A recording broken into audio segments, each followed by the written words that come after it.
2 class हो गए हैं, 2 बार हमने स्वाध्याय कर ली है। अब आज आगे का स्वाध्याय करेंगे। रिपीटेशन मतलब रिपीट करेंगे। कल पिछले शुक्रवार को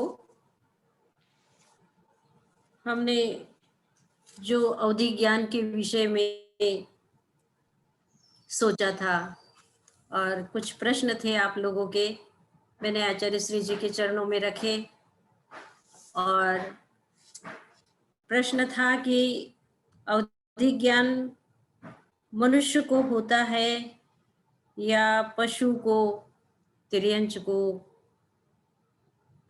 किसको किसको होता है अवधि ज्ञान? प्रश्न था ना, बीना बहन का प्रश्न था ये,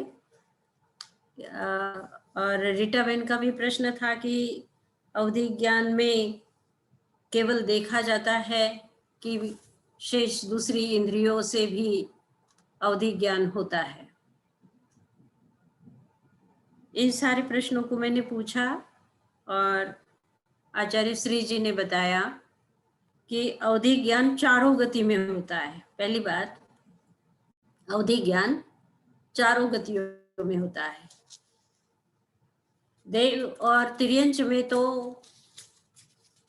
भव प्रत्यय होता ही है, निश्चित रूप से होता है।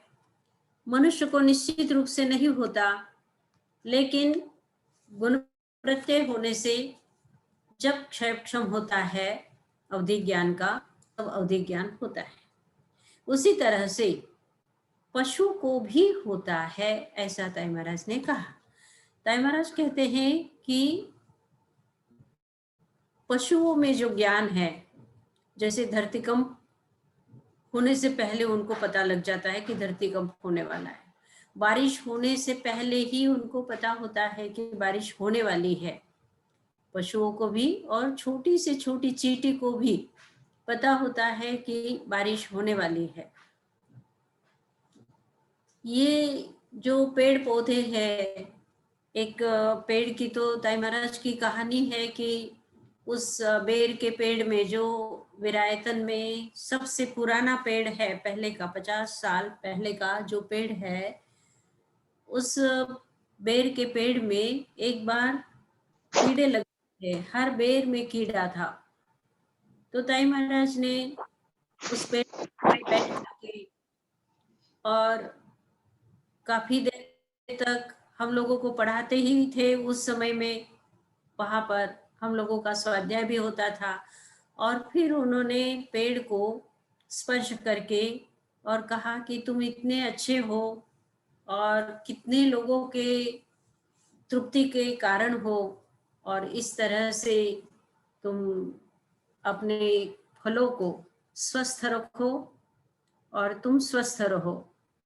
ऐसा 2-1 बार उन्होंने किया प्रयोग, और आज तक उस पेड़ में कोई कीड़ा नहीं है। तो ताई महाराज कहते हैं कि वनस्पति भी मनुष्य की भाषा समझती है। हम लोग मनुष्य बाकी की सारी जीव सृष्टि में अगर देखे तो मनुष्य ही मूर्ख ठहरता है। मतलब ज्यादा ज्ञान तिर्यंचों में है। तो ऐसे कैसे प्रश्न हो सकता है कि उनको अवधि ज्ञान नहीं होगा? उनको अवधि ज्ञान भी होगा, उनको सम्यक दर्शन भी होगा। रीटा बहन का प्रश्न था कि सम्यक दर्शन पशुओं को होता है क्या? निश्चित रूप से पशुओं को भी सम्यक दर्शन होता है। यही प्रश्न थे कि और कोई प्रश्न था? यही प्रश्न थे ना? अब हम जी आगे चलेंगे कि मति श्रुता वधि मनः पर्याय केवलानि ज्ञानम। मति ज्ञान हमें पता है कि 5 इंद्रिय और छठे मन से होता है। श्रुत ज्ञान मन से होता है, शब्दात्मक ज्ञान है, जो हमारे शास्त्र का आगम का जो ज्ञान है वो भी श्रुत ज्ञान है। और अवधि ज्ञान, जिसे कि अभी हम लोग उस विषय में बोल ही रहे हैं, अवधि ज्ञान अर्थात इंद्रियों की, हमारे आँख, नाक, कान, रसना और स्पर्शन, इन पांचों इंद्रियों के विषय को जो अवधि ज्ञानी मर्यादा में वो नहीं है, उस मर्यादा से परे का, यानी हमारी आंखों के सामने जो नहीं है उसे देख ले, हमारे कानों की श्रवण शक्ति से बाहर के शब्दों को सुन ले, हमारे घ्राण शक्ति के बाहर से, मतलब जितनी हमारी घ्राण शक्ति है, जहाँ तक हमारी घ्राणेंद्रिय सूंघ सकती है सुगंध और दुर्गंध को, उससे भी परे की गंध को जो ग्रहण कर ले और रस को ग्रहण कर ले, स्पर्श को ग्रहण कर ले, वो अवधि ज्ञान, ये अवधि ज्ञान विविध आयामों में होता है, कम, ज्यादा, थोड़ा, थोड़े क्षेत्र तक, ज्यादा क्षेत्र तक, व्यापक क्षेत्र तक, इस तरह से अवधि ज्ञान है। लेकिन वो इंद्रियों के बिना इंद्रियों के विषय को, यानी रूपी पदार्थ को जो जान लेता है, इंद्रियों की क्षमता से ज्यादा दूर तक की क्षमता वाला जो ज्ञान है वो है। आत्म प्रत्यक्ष का अर्थ ये नहीं है कि आत्मा का उसको ज्ञान हो गया है, उसे दिव्य प्रत्यक्ष भी बोलते हैं। आत्म प्रत्यक्ष यानी अवधि ज्ञान को, जैसे मति और श्रुत को हमारे शास्त्र परोक्ष ज्ञान कहते हैं, और अवधि, मन, पर्याय और केवल ज्ञान ये आत्म प्रत्यक्ष है। लेकिन मन पर्याय ज्ञान और केवल ज्ञान की बात छोड़ो, वो सम्यक दर्शन के बाद ही होता है, लेकिन अवधि ज्ञान मिथ्यात्वी को भी होता है। तब आत्म प्रत्यक्ष कैसे, ऐसा हमारा प्रश्न हो सकता है। तब ताई महाराज कहते हैं कि ये दिव्य प्रत्यक्ष कहलाता है, भाव मन से जो प्रत्यक्ष है। जैसे कि हमें अभी अवधि ज्ञान नहीं है, लेकिन हमें कभी कभी ऐसा सिक्स्थ सेंस हमारा जग जाता है और हमें पता लग जाता है कि ऐसा होने वाला है, अच्छा या बुरा, जो अभी हमारी आंखों के सामने नहीं है, फिर भी हमें उसका बोध हो जाता है और वैसा ही भविष्य में जाकर के बनता है। ऐसा कभी कभी स्वप्न के द्वारा संकेत मिलते हैं, कभी कभी ऐसे ही अचानक कोई संकेत मिल जाता है और वैसा ही हो जाता है। तो ये इसी तरह का अवधि ज्ञान भाव मन से होता है। आत्म प्रत्यक्ष का मतलब उसे आत्मा का ज्ञान हो गया है और फिर अवधि ज्ञान हुआ है, ऐसी बात नहीं है। लेकिन भाव मन को भी हम आत्मा कहते हैं। तो वो भाव मन के द्वारा जो प्रत्यक्ष होता है वो है अवधि ज्ञान। मना पर्याय ज्ञान जो है वो मन की बात को जानता है, वो उसका क्षेत्र मनुष्य क्षेत्र है, जहां जहां मनुष्य है और मनुष्य के मन को जो जानता है वो मना पर्याय ज्ञान है। और केवल ज्ञान तो पता ही है कि संपूर्ण रहस्य रहित, कोई भी रहस्य बाकी नहीं रह जाता है, ऐसा जो ज्ञान है, अभेद ज्ञान, जहाँ कोई खंड नहीं है, कोई भेद नहीं है, कोई टुकड़ा नहीं है, ऐसा अखंड ज्ञान जो है वो है केवल ज्ञान। अब तत्प्रमाणे ये जो पांचों ज्ञान है, ये, हाँ मैं अभी क्लास में हूँ, ये जो पांचों ज्ञान है, इन पांचों ज्ञानों को दो भागों में विभक्त किया है, प्रत्यक्ष और परोक्ष। तो परोक्ष ज्ञान कौन से हैं? तो जिससे हम व्यवहार में प्रत्यक्ष कहते हैं, जैसे आंखों से देखना, कानों से सुनना, इंद्रिय से हम जो ग्रहण करते हैं उसे हम प्रत्यक्ष कहते हैं व्यवहार भाषा में, जिसे कि आगम में व्यावहारिक प्रत्यक्ष कहा है, यानी व्यावहारिक प्रत्यक्ष है ये। लेकिन वस्तुतः ये इंद्रियों के साधन के द्वारा होता है, इसलिए ये परोक्ष है। और आत्म प्रत्यक्ष बिना इंद्रियों के सहारे से जो ज्ञान होता है, किसी सहयोग की जरूरत नहीं है और स्वयं ही बिना इंद्रियों के जो ज्ञान होता है वो प्रत्यक्ष कहलाता है। तो ऐसा प्रत्यक्ष ज्ञान केवल ज्ञान तो है ही, मनोपर्य ज्ञान है ही, और अवधि ज्ञान भी, ये प्रत्यक्ष ज्ञान, तीनों ज्ञान प्रत्यक्ष कहलाते हैं। और मति और श्रुत ये दोनों ही परोक्ष कहलाते हैं। आद्य परोक्षम यानी आद्य, आद्य ये द्विवचन कहलाता है संस्कृत का। आद्य यानी पहले के दो, परोक्षम यानी परोक्ष है। प्रत्यक्षम अन्यत, और अन्यत यानी जो बचे हुए जो है वो तीन, अवधि, मन पर्याय और केवल, ये प्रत्यक्ष है। अब मति ज्ञान के अलग अलग नाम हैं, अलग अलग उसके थोड़ी सी विभिन्नताएं हैं, थोड़ी विविधताएं हैं, उन सब को मति ज्ञान कहा है।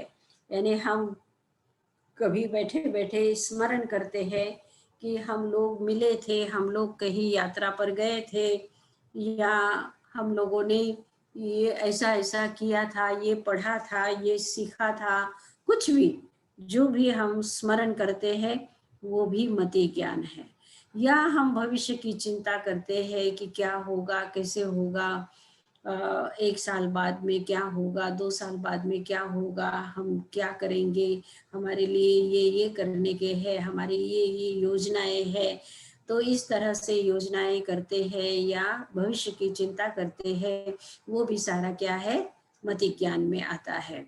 कभी कभी हम किसी चीज को देखते हैं, अचानक देखते हैं, 1 साल 2 साल बाद उस वस्तु को देखते हैं तो हमको पहले देखी हुई बात याद आती है, और फिर उसको कोरिलेशन हम करते हैं कि हाँ ये वही चीज है जो हमने पहले देखी थी, या ये वही आवाज है जो हमने पहले सुनी थी, या यह वही रस है जो खट्टा मीठा जो भी रस हम चखते हैं। यानी एक चीज हमने खाई है और सालों बीत गए उस चीज को हमने कभी नहीं खाई, या किसी के हाथ का, किसी के हाथ की चाय है, किसी के हाथ की सब्जी है, किसी के हाथ की मिठाई है, और वो हमने 1 बार 2 बार 3 बार, हो सकता है कि एक ही बार खाई हो, लेकिन उसके बाद बहुत सालों के बाद वो फिर उसके हाथ के खाने की वो चीज मिल जाए तो हम उस स्वाद को याद करते हैं, हाँ ये वही स्वाद है जो हमने पहले 1 साल पहले खाया था। तो इस तरह का जो ज्ञान होता है ये भी मति ज्ञान ही कहलाता है। इसे संज्ञा प्रत्यभिज्ञान कहते हैं या संज्ञा कहते हैं। इसको भी मति ज्ञान का ही ये विषय है। और अभिनिबोध, जो जैसे ही देखते हैं तुरंत ज्ञान होता है, जैसे ही सुनते हैं तुरंत ज्ञान हो जाता है, जैसे ही खाते हैं तुरंत रस का ज्ञान हो जाता है, स्पर्श करते ही स्पर्श का ज्ञान हो जाता है। तो ये जो है अभिनिबोध, बोध हो जाना, ये भी क्या है, मति ज्ञान है। और पिछली बार हमारी चर्चा हुई थी कि हमारी जो स्मृति है, जो पहले जन्म की स्मृति, 2 जन्म की स्मृति, 3 जन्म की स्मृति, या कितने ही जन्म की स्मृति, वो जो स्मृति आ जाती है कि पिछले जन्म में हम ये थे, यहाँ थे, उस क्षेत्र में थे, उस गांव में थे, उस ये ऐसे हमारे माँ बाप थे, इस तरह का हमारा जीवन था, यह हमारा धंधा था, जो भी हो। तो ये सारा जो स्मरण पिछले जन्म का होता है वो भी क्या है, मति ज्ञान है।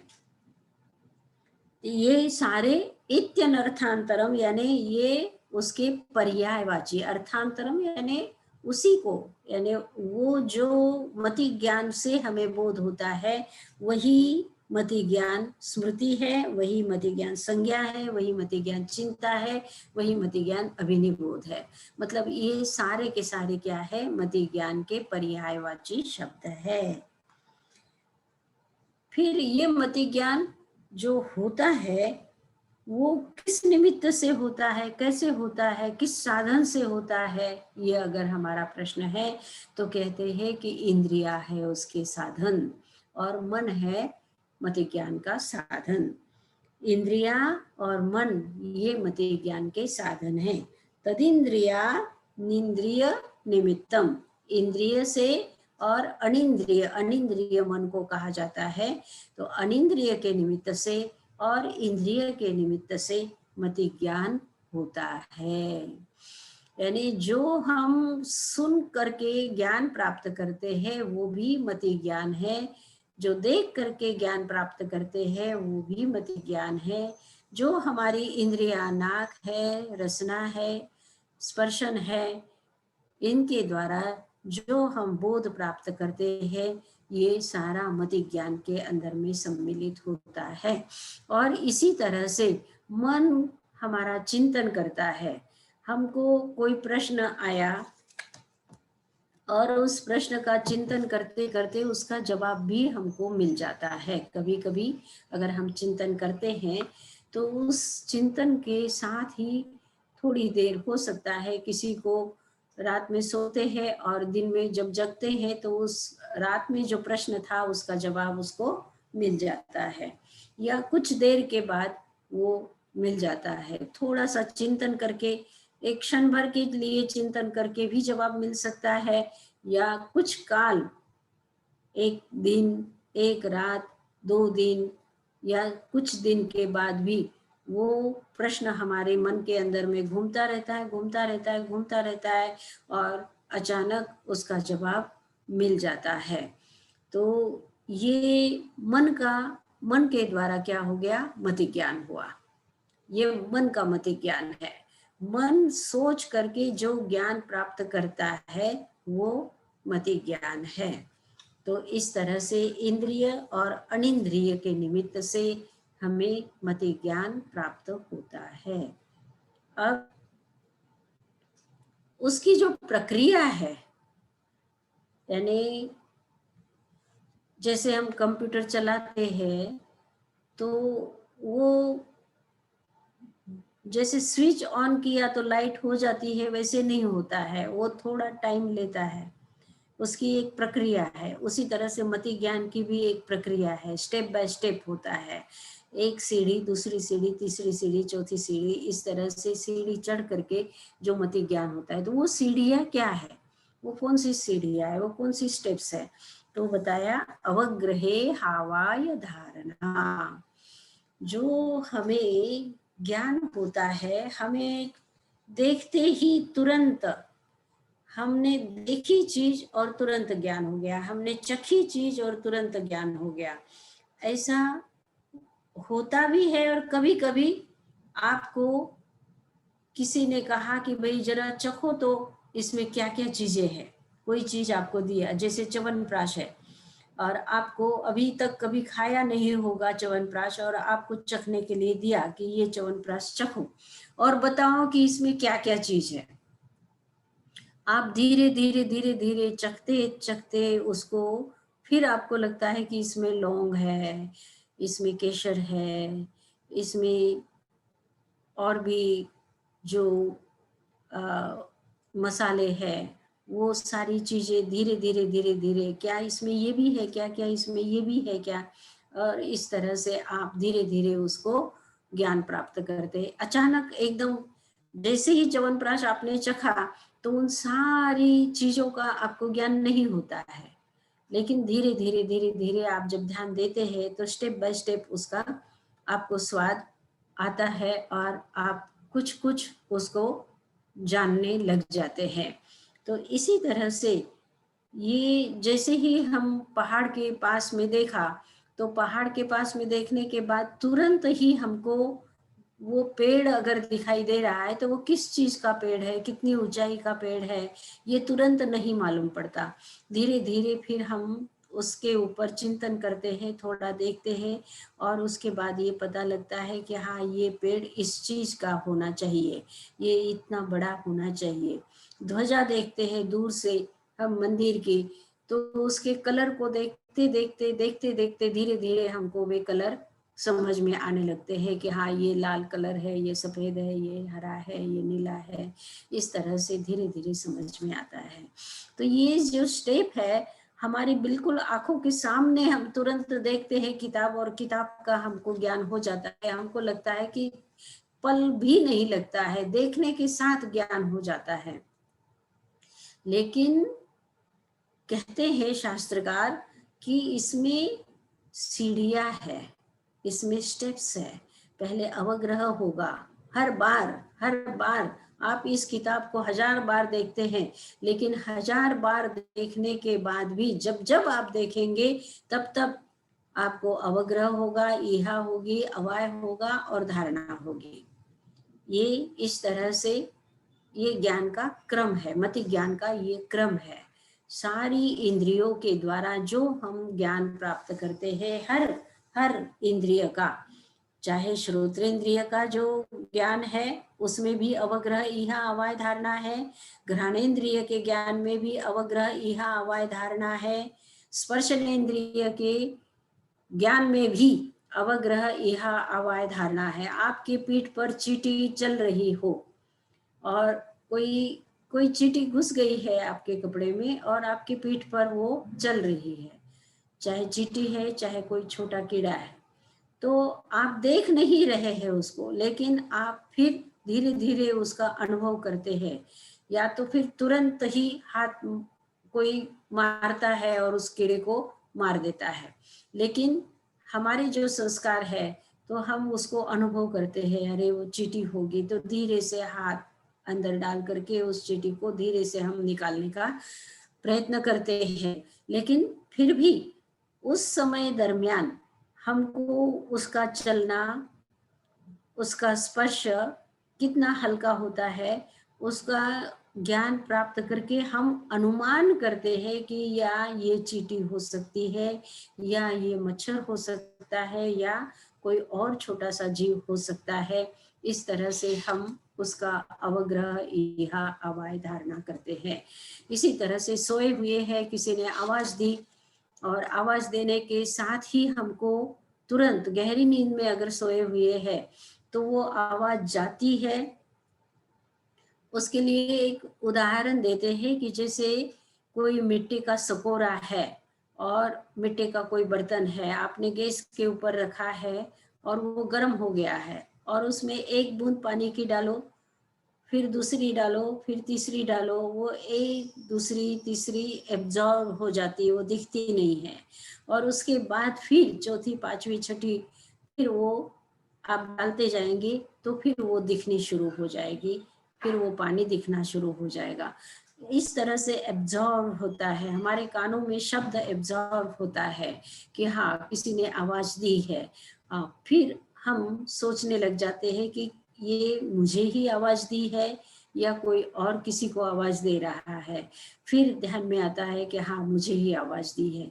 फिर ध्यान में आता है कि हाँ मुझे अमुक व्यक्ति, मेरी माँ है, मेरी बहन है, मेरे पति है, या मेरा भाई है, या कोई नौकर है, या दूध वाला ही आया है, कोई और आया है, वो मुझे पुकार रहा है।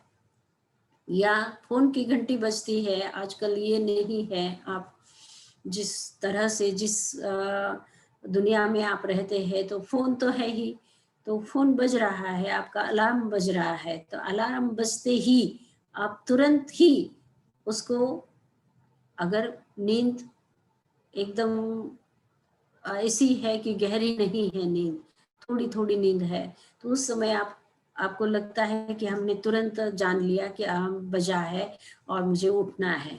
लेकिन अगर गहरी नींद होती है तो अलार्म की पहली आवाज हमारे कान में जाती है, जाने के बाद वो एब्जॉर्ब होती है, फिर हमको थोड़ा सा ज्ञान होता है कि कुछ आवाज आई, उसके बाद फिर ये ज्ञान होता है कि किस चीज की आवाज है, थोड़ी सी शंका इहा होती है, उसके बाद अवाय होता है कि हाँ अलार्म है, और उसके बाद धारणा हो जाती है कि ये मुझे जगने के लिए मैंने अलार्म लगाया था।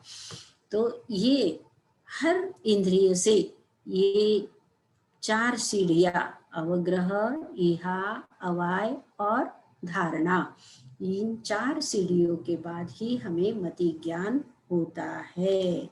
अवग्रह का अर्थ है कुछ है ऐसा ज्ञान होना, और इहा का मतलब होता है ये क्या है, ये है कि वो है कि वो है कि वो है, व्हाट, क्या है, इस तरह से हमको 3 4 5 उसके ऑप्शंस होते हैं कि क्या है, तब वो इहा है। और फिर सारे ऑप्शन खत्म हो करके अवाय की तरफ हम जाते हैं, अर्थात धारणा की तरफ हम जाने के लिए फिर हाँ ये अलार्म ही है, और फिर पक्की धारणा हो जाती है, तब मति ज्ञान होता है।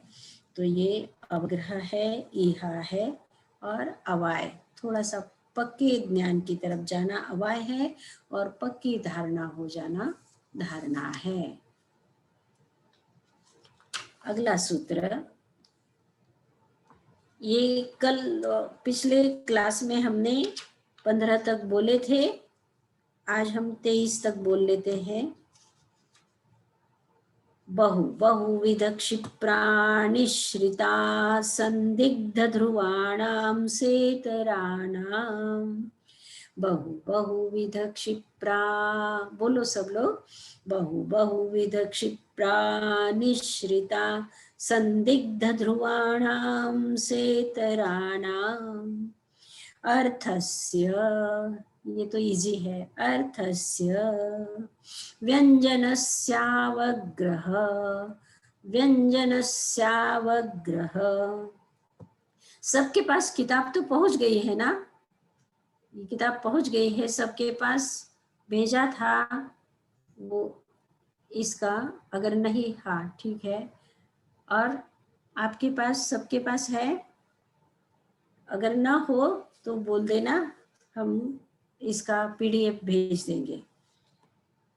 व्यंजनस्यावग्रह, व्यंजनस्यावग्रह न चक्षुरनिन्द्रियाभ्यां, न चक्षुरनिन्द्रियाभ्यां श्रुतं मतिपूर्वं द्व्यनेकद्वादशभेदम्, श्रुतं मतिपूर्वं द्व्यनेकद्वादशभेदम्।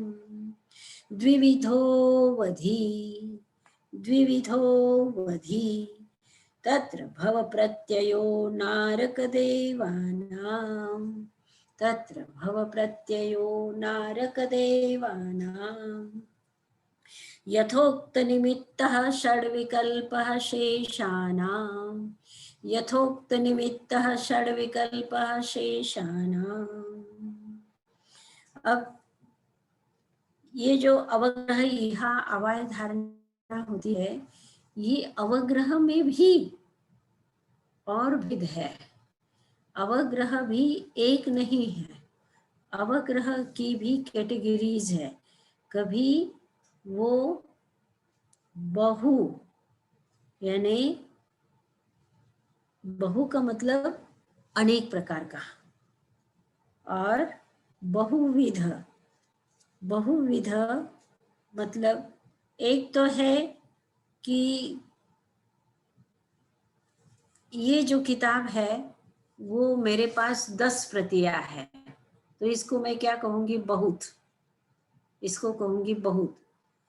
और तत्वार्थ सूत्र अनेक प्रकार का है, शुक्ल महाराज, सुखलाल जी, पंडित सुखलाल जी का है, और फूलचंद जी का है, और प्रेमचंद जी का है, और भी बहुत सारे तत्वार्थ है।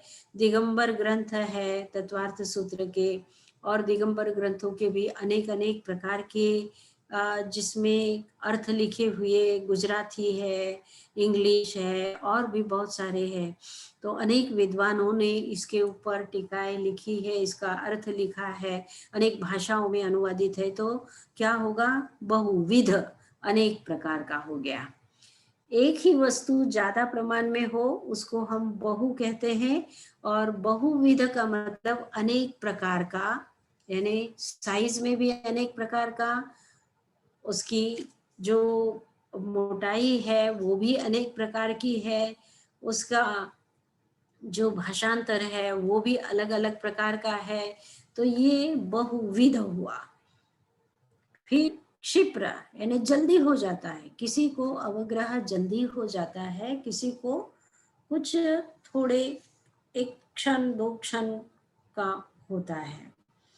तो ये क्षिप्र है, और फिर अनिश्रित। अनिश्रित का अर्थ है कि किसी हेतु से वो विरुद्ध हो जाता है। मतलब अवग्रह हमको ऐसा हुआ कि कुछ है में वो कुछ नहीं भी है और हमको भ्रम हो गया है। कुछ नहीं भी है और फिर भी हमको भ्रम हो जाता है। तो ये अनिश्रित हुआ। फिर संदिग्ध हुआ। संदेह संदेह युक्त अवग्रह भी हो सकता है कि है या नहीं है, कुछ छुआ या नहीं छुआ। फिर ध्रुव। ध्रुव मतलब निश्चित रूप से कुछ है, ऐसा जो ज्ञान होता है वो ध्रुव ज्ञान। और इनके फिर विपरीत है सेतराणाम, यानी इनसे विपरीत। बहु का विपरीत अल्प, बहुविध का विपरीत क्या होगा? अल्पविध। क्षिप्र का अक्षिप्र, और निश्रित का अनिश्रित, संदिग्ध का असंदिग्ध, ध्रुव का अध्रुव। यानी ये बड़ी सूक्ष्मताएं है, बड़ी सूक्ष्मताएं है। तो अवग्रह यह अवय धारणा ये मति ज्ञान ही है। लेकिन मति ज्ञान में भी हम बहुत बार देखते हैं, जैसे कोई, पहले ये चर्चा थोड़ी सी हुई थी कि आप घर में आते ही आपका मतलब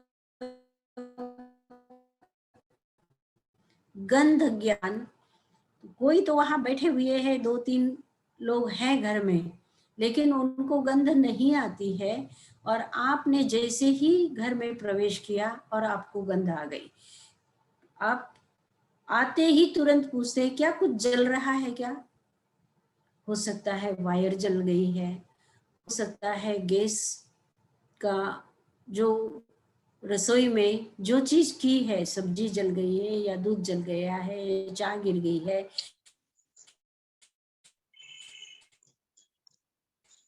जो है आपको तुरंत गंध तो आ ही रही है, किस चीज की आ रही है? और फिर आप जो जिसने घर में प्रवेश किया है वो तुरंत बोल देता है कि ये दूध के जलने की गंध है। और फिर आप थोड़ा और श्वास लेकर के और फिर आप देखते हैं हाँ हाँ दूध दूध जलने की ये गंध है।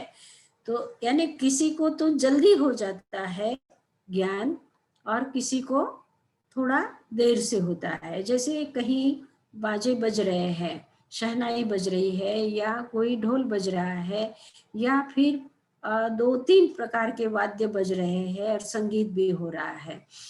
तो किसी को तो शहनाई का अलग से, ढोल का अलग से, मंजीरा का अलग से, और वो अलग अलग तरह की बांसुरी है और भी वाद्य है, तो उनका अलग अलग ज्ञान वो यहाँ बैठ करके कर लेता है। और दूसरा व्यक्ति वो सुनता है नहीं कुछ बाजे तो बज रहे हैं, लेकिन इसमें बांसुरी भी बज रही है, ये तो मुझे नहीं मालूम पड़ रहा है। और वो व्यक्ति जो बोल रहा है पहला, वो कहता है कि हाँ बांसुरी भी बज रही है, और फिर पता करने से ये मालूम पड़ जाता है कि वहाँ बांसुरी भी बज रही थी। तो ये किसी किसी को संयुक्त आवाज आ जाता है, सारे सारे वाद्यों का संयुक्त आवाज आ रहा है, कहीं पर बाजे बज रहे हैं, और उन वाद्यों में अलग अलग तरह के जो वाद्य बज रहे हैं वो सारे के सारे एक साथ हमको पता नहीं लगते हैं। उनकी अलग अलग अलग अलग हम जब अच्छी तरह से सुनने की कोशिश करेंगे तब हो सकता है उसमें से 2-3 समझ में आ जाते हैं, 2-3 नहीं समझ में आते हैं। इस तरह से होता रहता है। किसी को सारे के सारे उसकी पूरी डिटेल मालूम पड़ जाती है, और किसी को केवल वो ध्वनि आती है कान में कि हाँ बाजे बज रहे हैं, इतना ध्यान में आता है, कोई गा रहा है इतना ध्यान में आता है, और वो सामने वाला वो व्यक्ति कहता है कि नहीं कोई लेडीज गा रही है, कोई जेंट्स गा रहा है, या पर्टिकुलर किसी की आवाज वो पहचानता है तो उस व्यक्ति का भी वो नाम ले लेता है कि हाँ संघमित्रा जी गा रही है कि रोहिणी जी गा रही है, ये उनको पता लग जाता है और किसी किसी को पता नहीं लगता है। तो इस तरह की विविधताएं होती है। और जैसे हम बच्चे थे छोटे, तो हमें हमारा एक खेल होता था कि हमारी जो फ्रेंड होती थी, हमारी सखी, वो आकर के पीछे से आंखें बंद कर देती थी, और आंखें तब तक वो बंद किए रहती थी जब तक कि हम उसके हाथ का स्पर्श करके हम उसको पहचानते नहीं थे। यानी 2 4 10 जो भी है हमारे मित्रों में से, परिचितों में से, या हमारे परिवार में से, वो हमारी आंखें बंद करता है पीछे से आकर के, और हमारा ध्यान नहीं है कि वो आया है, लेकिन आंख बंद करने के बाद उसके हाथ को हम स्पर्श करते हैं। जिसकी आंख बंद की है वो हाथ से उसका हाथ स्पर्श करता है, उसके पीठ को स्पर्श करता है, उसके पैरों को स्पर्श करता है, और फिर वो धीरे धीरे पहचानता है कि हाँ ये पायल है, या ये रूपा है, या जो भी नाम उसका होगा। और अगर वास्तव में उसका नाम लिया तो वो आंखें छोड़ती है, नहीं तो फिर पकड़ी ही रहती है कुछ देर तक, नहीं ही पहचाना। बात दूसरी है कि खोलेगी ही वो आंखें, लेकिन ये भी एक खेल होता था। तो ये मतलब किसी को तो जल्दी पहचान में आ जाता है, तुरंत वो नाम बोल देता है, और कोई थोड़ा सा देर से नाम बोलता है। तो इस तरह से ये स्पर्श ज्ञान में भी अवग्रह इहा अवय धारणा का जो रूप है वो जल्दी भी होता है, देर से भी होता है, संदिग्ध भी होता है, असंदिग्ध भी होता है, और इस तरह से अलग अलग प्रकार से ये अवग्रह इहा अवय धारणा के ये रूप है। अब ये सारा जो मति ज्ञान होता है इन सारे साधनों के द्वारा, तो किस चीज का ज्ञान होता है, किस चीज का ज्ञान होता है, तो कहते हैं अर्थस्य। अर्थ यानी पदार्थ, पदार्थ यानी जो भी हमारे आसपास में हमारे इंद्रियों के द्वारा जो देखा सुना चखा और स्पर्श किया जाता है, सूंघा जाता है, वो सारा का सारा रूपी द्रव्य है, उसे अर्थ कहते हैं। अर्थ यानी पदार्थ। ये किताब भी क्या है, पदार्थ है। ये कंप्यूटर भी क्या है, पदार्थ है। ये मकान भी क्या है, पदार्थ है। कपड़ा भी क्या है, पदार्थ है। सारी जितनी भी चीजें जो हम इंद्रियों से ग्रहण करते हैं उन सब को पदार्थ कहते हैं। पद यानी जिसका हम नाम लेते हैं वो पद हुआ, और उसका अर्थ मतलब उसकी जो आकृति है, यानी किताब मैंने नाम लिया, तो किताब जो नाम लिया, किताब मेरे सामने न भी हो, समझो कि मैं पहाड़ पर गई हूँ यात्रा करने के लिए और मेरे पास कोई किताब नहीं है, लेकिन मैं तत्वार्थ सूत्र का नाम लेती हूँ, तो तत्वार्थ सूत्र का केवल नाम लिया मैंने, लेकिन पदार्थ मेरे पास नहीं है। पदार्थ कहाँ है, यहाँ ध्यान में, रूम में, हमारे रूम में, हमारे मकान में, हमारे टेबल पर वो पदार्थ रखा हुआ है। पदार्थ यानी वस्तु। पदार्थ का अर्थ क्या हुआ, वस्तु, और वस्तु का नाम वो है पद, और अर्थ है वस्तु। पदार्थ यानी वस्तु, अर्थ अर्थस्य यानी वस्तु का, वस्तु का अर्थात रूपी द्रव्य का क्या होता है, मति ज्ञान होता है, श्रुत ज्ञान होता है। मति और श्रुत ये दोनों ही पदार्थ का ज्ञान करते हैं। अब ये साधनाची हाँ, एक प्रश्न, हाँ, આપણે તમે કહ્યું કે મતિ જ્ઞાન અને શ્રુત જ્ઞાન રૂપી નું જ્ઞાન થાય, અરૂપીનું બી થાય ને? हाँ, अरूपी का भी, वो भी पदार्थ कहलाता है, वो भी पदार्थ कहलाता है।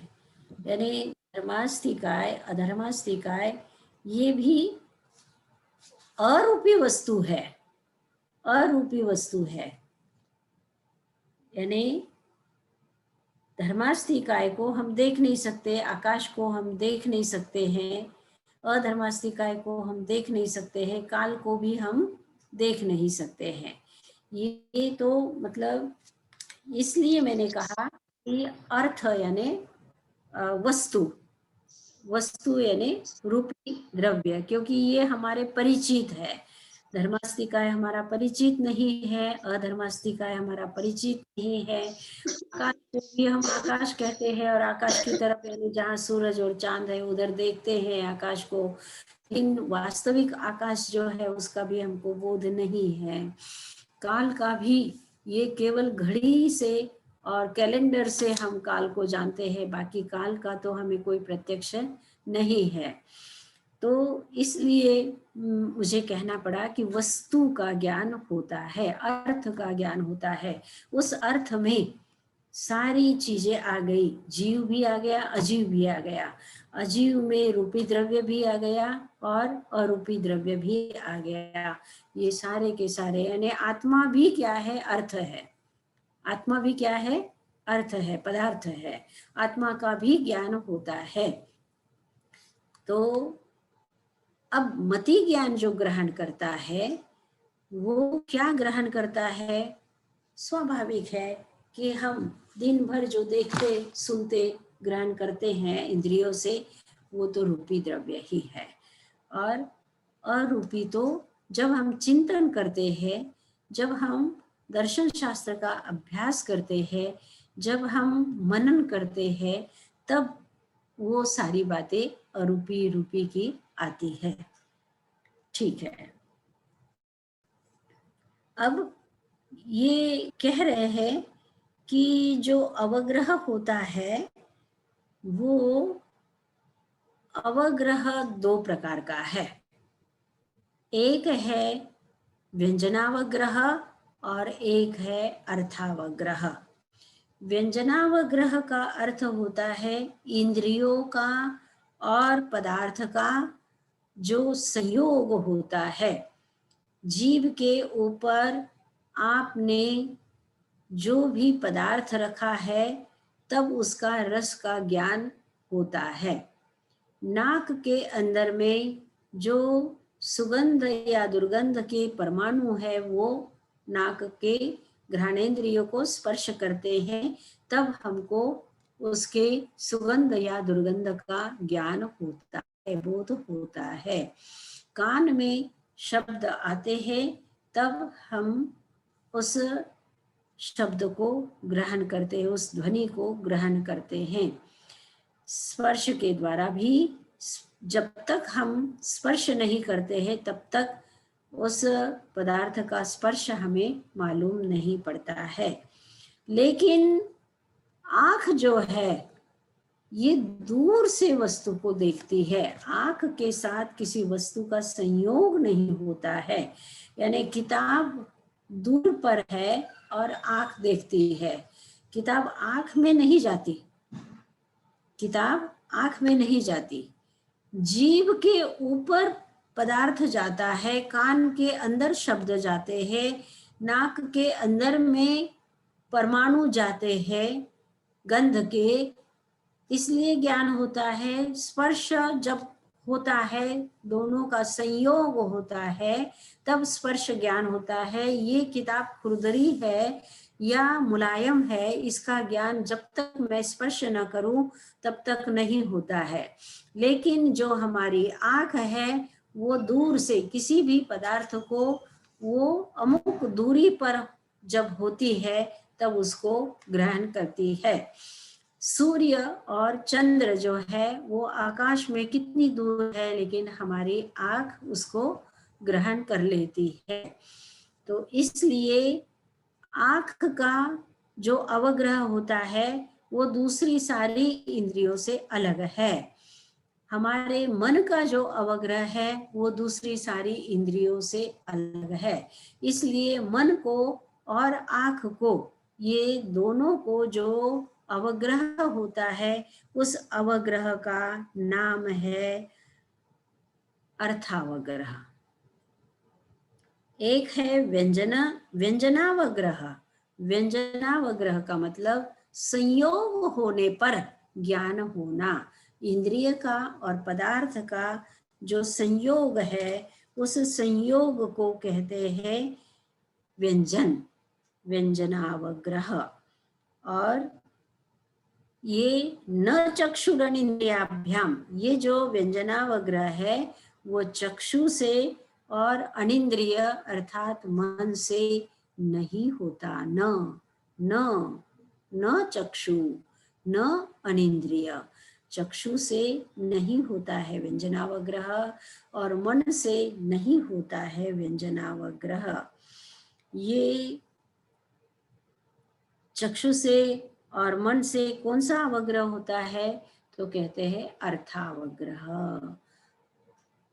चक्षु से जो अवग्रह होता है वो, और मन से जो अवग्रह होता है वह, दोनों ही अर्थावग्रह है, व्यंजनावग्रह नहीं है।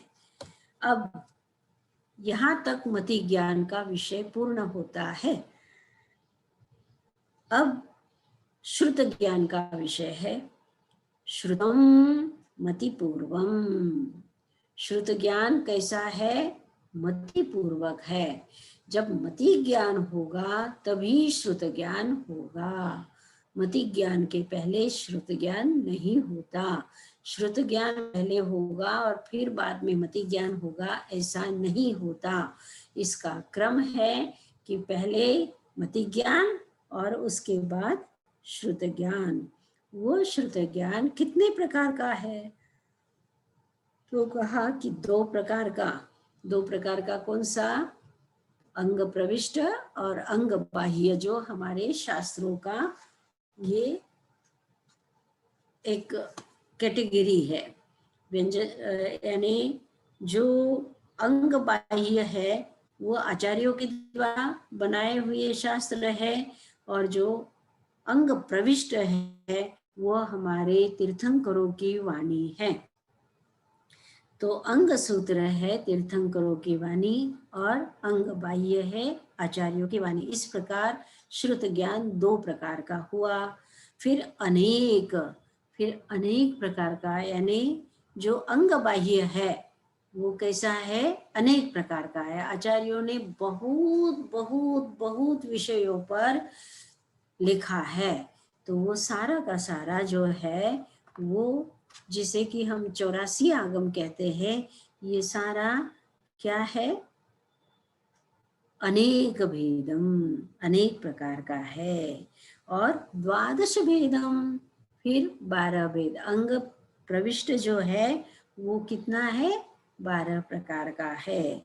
द्वादश भेदम, अभी तो हमारे पास 11 अंग है। 12वां जो अंग था सृष्टि, यानी वो दृष्टिवाद को अलग कर दिया, या विच्छिन्न हो गया, या लुप्त हो गया, या समाप्त हो गया, जो भी हुआ है वो दृष्टिवाद जो 12वां शास्त्र था हमारा अंग शास्त्र, वो अभी हमारे पास नहीं उपलब्ध है। लेकिन फिर भी यहाँ कहा है उमा स्वाति के समय में वो उपलब्ध होगा, इसलिए उन्होंने द्वादश भेदम 12 प्रकार का बताया है।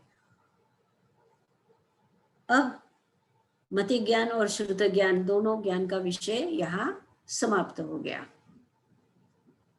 फिर अब कौन सा आया? द्विविधोवधि। अवधि ज्ञान दो प्रकार का है। हमारा समय हो गया है, लेकिन हम 5 मिनट में ये बात कर लेते हैं। द्विविधोवधि, दो प्रकार का अवधि ज्ञान होता है। तत्र भव प्रत्ययो नारक देवानाम, एक भव प्रत्यय है और एक गुण प्रत्यय है। भव प्रत्यय जो अवधि ज्ञान है, आप लोगों को सबको पता है कि वो नारकियों को और देवों को होता है। भव यानी देव भव प्राप्त होते ही क्या हो जाता है? अवधि ज्ञान। नरक भव प्राप्त होते ही जो ज्ञान हो जाता है वो है अवधि ज्ञान। तो ये भव प्रत्यय अवधि ज्ञान नारकियों को और देवों को होता है, सभी देवों को और सभी नारकियों को भव प्रत्यय अवधि ज्ञान होता है। फिर यथोक्त निमित्त षड विकल्प शेषानाम, ये जो अवधि ज्ञान है वो 6 प्रकार का है। अनुगामी, अनानुगामी, वर्धमान, हीयमान, अवस्थित, अनवस्थित, इस तरह के ये 6 भेद, षड विकल्प यानी 6 भेदों वाला, यथोक्त निमित्त यानी जो निमित्त से होता है, गुण प्रत्यय जो अवधि ज्ञान होता है वो 6 प्रकार का है। अनुगामी, अनानुगामी, वर्धमान, हीयमान, अवस्थित, अनवस्थित। ये आपको ये भी पता है कि अनुगामी यानी अवधि ज्ञान होने के बाद वो व्यक्ति जहाँ भी जाए उसके साथ वो ज्ञान रहता है। अनानुगामी, जो जिस व्यक्ति को अनानुगामी अवधि ज्ञान हुआ है वो जहाँ जाता है वहाँ उसके साथ वो अवधि ज्ञान नहीं जाता है। लेकिन जिस आसन पर बैठा हो और जब उसे अवधि ज्ञान हुआ हो, उसी आसन पर आकर के जब बैठता है तो उसे अवधि ज्ञान होता है, अन्यथा उसे वो ज्ञान उपयोग में नहीं आता है। तो ये यथोक्त निमित्त षड विकल्प शेषानाम, भव प्रत्यय जो देवों को और नारकियों को होता है, तो बाकी जो शेष रह गए हैं, शेषानाम यानी तिर्यंचों को और मनुष्यों को जो गुण प्रत्यय अवधि ज्ञान होता है वो यथोक्त निमित्त यानी निमित्त से अर्थात क्षयक्षम से, निमित्त से अर्थात क्षयक्षम से, बिना क्षयक्षम के हमको अवधि ज्ञान नहीं हो सकता है, चाहे तिर्यंच को हो मनुष्य को हो। और ताई महाराज ने कहा है कि तिर्यंच में भी इतनी क्षमता है कि वो क्षयोक्षम उसके पुरुषार्थ के द्वारा हो सकते हैं। जैसे हमारे शास्त्रों में कई उदाहरण आते हैं। ये मेंढक का उदाहरण पिछली बार हमने चर्चा की थी कि उसको श्रेणी की सेना के द्वारा उसे पता लगा, वो लोग जा रहे थे दर्शन करने के लिए, तो उसे अवधि ज्ञान हो जाता है और वो भगवान महावीर के दर्शन के लिए निकलता है, लेकिन श्रेणी के घोड़े के टाप के नीचे आकर के उसका अंत हो जाता है। इसी तरह से हरिण का एक उदाहरण है कि एक व्यक्ति है, जंगल में है, उसके पास हिरण भी है और कोई साधु आ गए हैं, उसको वो अपना आहार दे रहा है। तो वो जो आहार दे रहा है वो साधु उस आहार को ले रहे हैं, वो गृहस्थ उसको आहार दे रहा है और हिरण एक टक देखता हुआ मन में सोचता है कि और दे दे और दे दे और दे दे, बहुत अच्छा है, इनको आहार दिया जा रहा है। वो खुश हो रहा है, अंदर अंदर मन में खुश हो रहा है। तो ये जो हिरण का मन है वो उसके अंदर में भाव जागृत होते हैं। पुण्य कर्म वो कर नहीं सकता, उसके पास हाथ नहीं है, वो दे नहीं सकता है, लेकिन भाव तो कर सकता है, भाव तो कर सकता है। तो उसके अच्छे भाव ये जो है, ये अच्छे भाव क्या कर सकते हैं, उसको अवधि ज्ञान भी करा सकते हैं, सम्यक दर्शन भी करा सकते हैं। तो सम्यक दर्शन तिर्यंचों को भी होता है, मनुष्यों को भी होता है। और देवता और नारकी जो है वो सम्यक दर्शन यहाँ से ले जाता है, यानी जिस आत्मा को सम्यक दर्शन हुआ है और वो आत्मा अगर मनुष्य है तो मनुष्य भव से वो अगर देव भव में गई है तो वो यहाँ से सम्यक दर्शन लेकर के जाती है। देवता को सम्यक दर्शन नहीं होता, नारकियों को सम्यक दर्शन नहीं होता, लेकिन मनुष्य भव में होता है, तिर्यंच भव में सम्यक दर्शन होता है। और वो सम्यक दर्शन यहाँ से वो आत्मा लेकर के देव या नारकी में जाती है और वहाँ सम्यक तो उनका बना रहता है। तो बलभद्र मुनि को हुआ था, बलभद्र मुनि, हाँ हाँ हाँ, बलभद्र मुनि का हरिण ने ये किया था। इस तरह से और भी ऐसे उदाहरण है, और भी उदाहरण है। और इसका मतलब है कि तिर्यंच को भी क्या होता है, सम्यक दर्शन होता है, तिर्यंच को भी अवधि ज्ञान होता है। तिर्यंच भी पुण्य कमा सकते हैं, तिर्यंच भी भाव अच्छे ऊंचे कर सकते हैं, और ऊंचे भावों के द्वारा उनके कर्म क्षय हो सकते हैं, और उन्हें भी अवधि ज्ञान हो सकता है। और किसी को कोई प्रश्न है? तिर्यंच पंचेंद्रिय होना चाहिए ना अपन बाबू जी? हाँ हाँ कमला जी, तिर्यंच पंचेंद्रिय होना चाहिए, बिल्कुल ठीक बात है। तिर्यंच पंचेंद्रिय को ये अभिज्ञान हो सकता है और सम्यक दर्शन हो सकता है। और किसी को कोई प्रश्न पूछना है? ठीक है, तो आज हम मंगल पाठ सुना रहे हैं। अगले सेशन में आपको कोई भी प्रश्न हो तो आप रखना। और एक बात, इन सूत्रों को आप अपनी कॉपी में लिख लेना, जिससे आपको पता लगेगा कि संयुक्त अक्षर यानी जोड़िया अक्षर जो होए, कभी कभी 2 अक्षर भी जुड़े होते हैं, कभी कभी संस्कृत में 3 अक्षर भी एक साथ जुड़े होते हैं। तो उन जोड़ाक्षरों को आप अच्छी तरह से उच्चारण कर सके, इसके लिए। और मैं बार बार बुलवा रही हूँ इसलिए कि आप अच्छा शुद्ध उच्चारण कर सके, और शुद्ध उच्चारण में ही इसका मजा है। अन्यथा तो वो बोलने में और उसका कोई अर्थ भी नहीं समझ में आता है, फिर अगर हम उच्चारण ठीक से नहीं करते हैं तो। इसलिए उच्चारण की शुद्धता ज़्यादा जरूरी है, ऐसा आचार्य श्री जी ने भी कहा। यानी पुराने जमाने में, हमारी दादी परदादी के जमाने में ऐसा था कि वो लोग किताब पढ़ते ही नहीं थे, तो उनका उच्चारण केवल भाव शुद्धि की वजह से ठीक है, उनकी भावना की शुद्धि है, इसलिए वो ग्राह्य था।